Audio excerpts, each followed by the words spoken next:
A man in the Philippines spends 9 hours a day pretending to be a lesbian college student online, earning less than $1 an hour while customers pay over $1 per message. Yet he is just one cog in a $44 billion deception industry stretching across continents.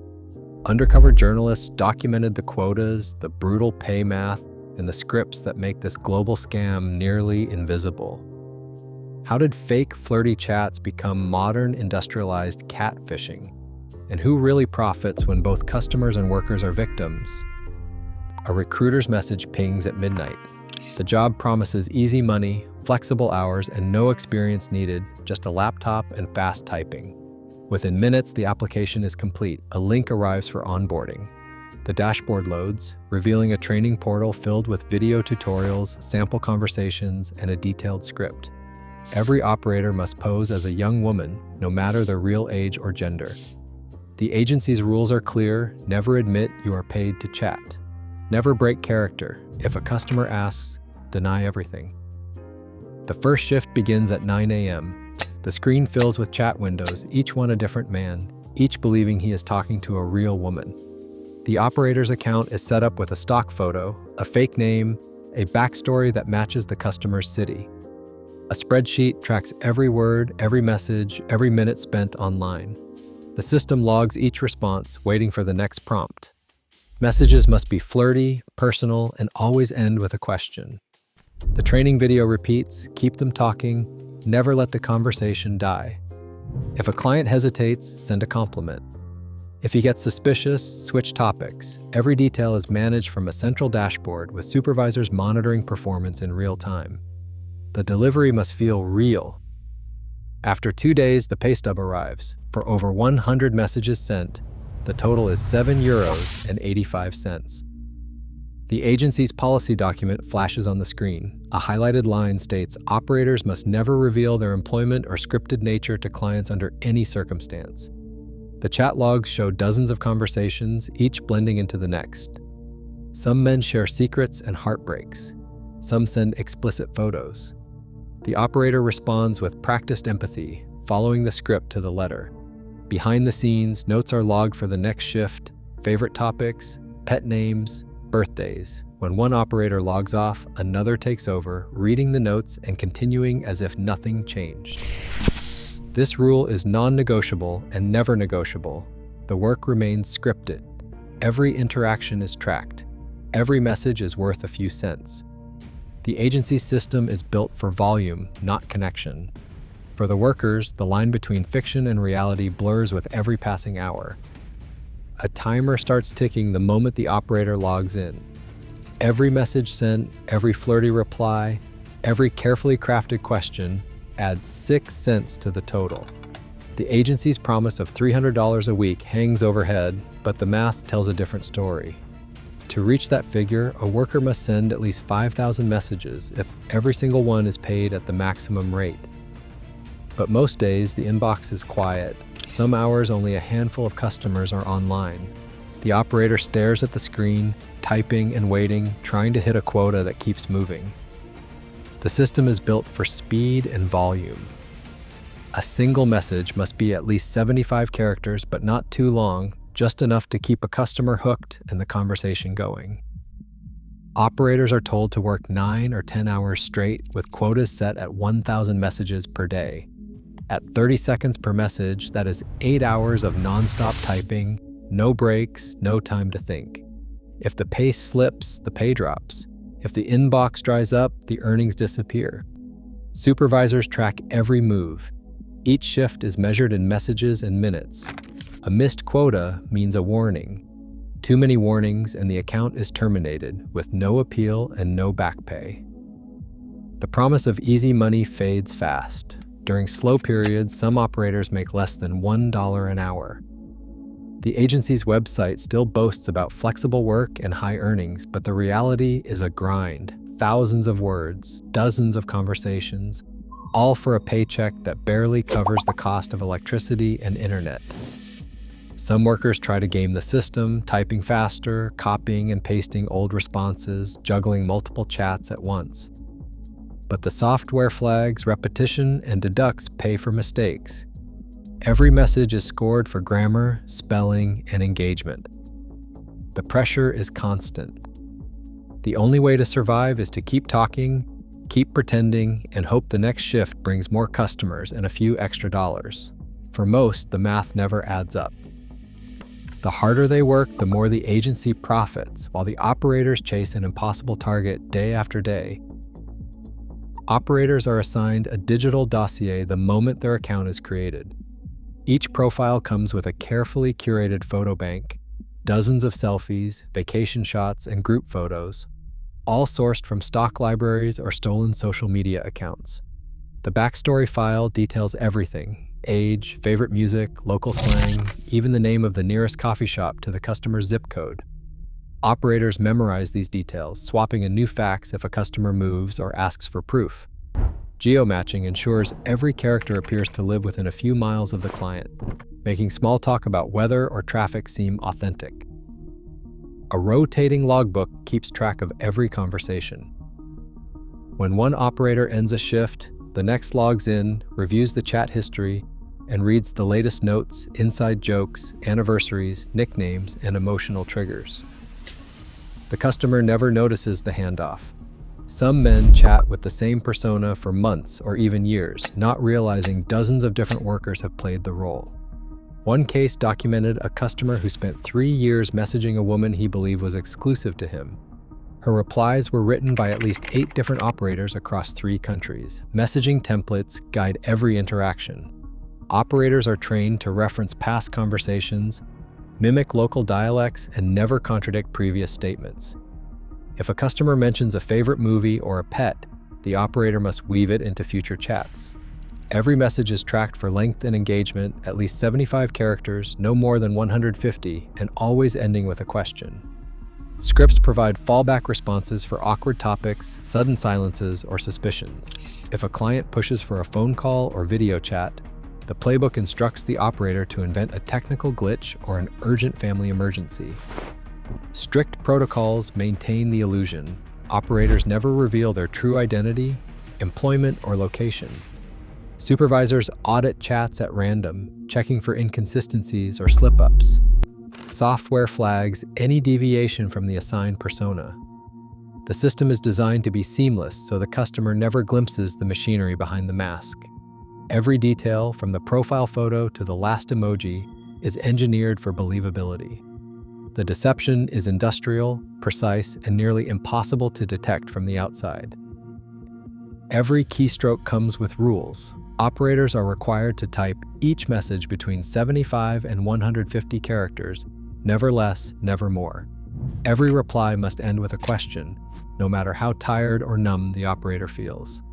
The purpose is simple: keep the customer talking, keep the money flowing. A missed detail, a message too short, a forgotten question mark triggers an automatic deduction. Spelling mistakes, grammar slips, or even a stray emoji can mean a warning or a cut in pay. The software tracks everything. Supervisors review transcripts at random, flagging anything that breaks the script. Operators describe the pressure as relentless. A Kenyan worker remembered her first week. She said she was scared to make a mistake. Even a small error meant less pay. She described the exhaustion that sets in after hours of forced flirtation, pretending to care about men she will never meet. Each conversation is a performance, repeated dozens of times a day. The script demands affection, curiosity, and endless patience, even when the messages turn explicit or abusive. Operators are told to encourage and welcome any image, no matter how unwanted, and to respond with warmth. Some say they feel dirty, but the rules are clear: never break character, never push back. The emotional cost is hidden behind the screen. Workers admit that the constant pretending wears them down. One operator confessed to feeling guilty for the men who pour out their hearts, believing there is a real connection. Another described the mental strain of switching between characters, faking laughter and romance for hours on end.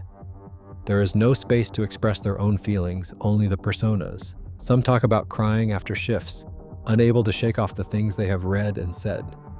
Disciplinary policies leave little room for error. 3 warnings in a week and the account is closed. Earnings forfeited. Operators live in fear of sudden termination, watching their pay shrink with every flagged message. The company profits depend on strict enforcement. The system rewards only those who can keep up the act, no matter the personal toll. For the operators, every day is a tightrope walk, balancing the demands of the script against the erosion of their own sense of self. Money flows through a maze of companies, each one designed to hide who profits and who pays the price. The agencies behind these chat operations are rarely based where the workers live. Instead, registration papers point to addresses in Samoa, Switzerland, or the Caribbean, places where tax laws are loose and oversight is almost non-existent. The official headquarters might be a rented mailbox in Zurich or a shell corporation in Apia, but the real business happens online, thousands of miles away, on laptops in cramped apartments in Manila, Nairobi, or Riga. Recruitment is global. Job boards in the Philippines, Nigeria, Kenya, and Latvia advertise flexible remote work, promising easy entry and fast cash. But the reality is a system built for profit, not fairness. Customers pay between $1 and $3 for each message they send or receive on these dating sites. The agency takes the lion's share, passing just 6 to 10 cents per message to the operator. That means for every $100 a lonely man spends, the worker who keeps him talking might see only $3 to $10. The rest vanishes into a web of offshore accounts and silent partners. The deception is powered by commercial software, not just human labor. Dating platforms and operator agencies buy chat management systems with price tags that start at $700 for setup and run $900 a month or more for ongoing access. The software tracks every conversation, flags mistakes, and even suggests responses to keep customers engaged. Some systems come with built-in features to delay real meetings, encourage more paid messages, and automate the handoff between workers. Marketing materials for these tools boast about maximizing profits and minimizing risk, never about honesty or connection. Operators are just another line item in the budget, a cost to be minimized. Agencies negotiate bulk deals with dating sites, sometimes taking as little as a 3% cut of the customer's payment, and sometimes as much as 10%. The rest is split between the platform, the software vendor, and layers of middlemen. Nobody at the top ever has to answer a message or pretend to be someone else. They just collect their share, hidden behind paperwork and international bank transfers. For the workers, every cent is earned through hours of emotional labor. For the companies, every cent is another step away from accountability. Romance scams drain more than $1 billion from Americans every year. The Federal Trade Commission counted $1.14 billion in losses last year alone, but the real number is almost certainly higher. For many victims, the cost is not just financial. The median loss is $2,000, enough to wipe out savings, enough to end dreams. Most never report it, too ashamed to admit they fell for a lie. Behind the scenes, the machinery driving these scams stretches across continents. In Southeast Asia, as many as 350,000 people have been forced into scam compounds, warehouses where trafficked workers are locked in rooms and made to run dating and investment scams for up to 18 hours a day. Survivors describe beatings, electric shocks, and starvation for missing quotas. One former captive, voice trembling, remembers being told that if you do not bring in $10,000 this week, you do not eat. The pain and fear are constant. Some workers are sold from one gang to another, their passports confiscated, their families threatened. Law enforcement is scrambling to catch up. In 2024, police arrested 5,500 suspects worldwide in raids targeting scam operations. The following year, a Pan-African crackdown swept up 260 more across 14 countries. But the industry adapts faster than authorities can respond. Bosses move operations to new countries, switch messaging apps, and recruit fresh workers with false promises. The cycle repeats, fueled by loneliness and desperation on both sides of the screen. Now, a new threat is on the horizon. Artificial intelligence startups are pitching software that can generate thousands of fake profiles, each one tailored to a target's interests and location. Artificial intelligence chatbots learn from real conversations, mimicking humor and affection, even remembering birthdays and favorite songs. Internal pitch decks from one European company promise automated intimacy at scale. For workers still trapped in scam compounds, the fear is not just punishment, it is obsolescence. An ex-operator from Latvia says, "Soon, they will not need us at all. The bots will do the lying." As the lines blur between human deception and machine simulation, every swipe and every message carries a hidden risk. The faces on the screen may not just be fake, they may never have existed at all. The industry profits from loneliness, leaving real human wreckage behind. The question now is not just who is on the other end of the chat, but whether anyone is left at all. Today, millions of people still seek connection online, but artificial personas and deception outpace even the sharpest algorithms. Romance scams cost Americans over $1 billion a year. Loneliness and profit remain deeply entangled.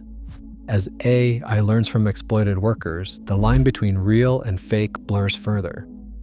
The next message you send might not just be answered by a stranger, it could be answered by no one at all.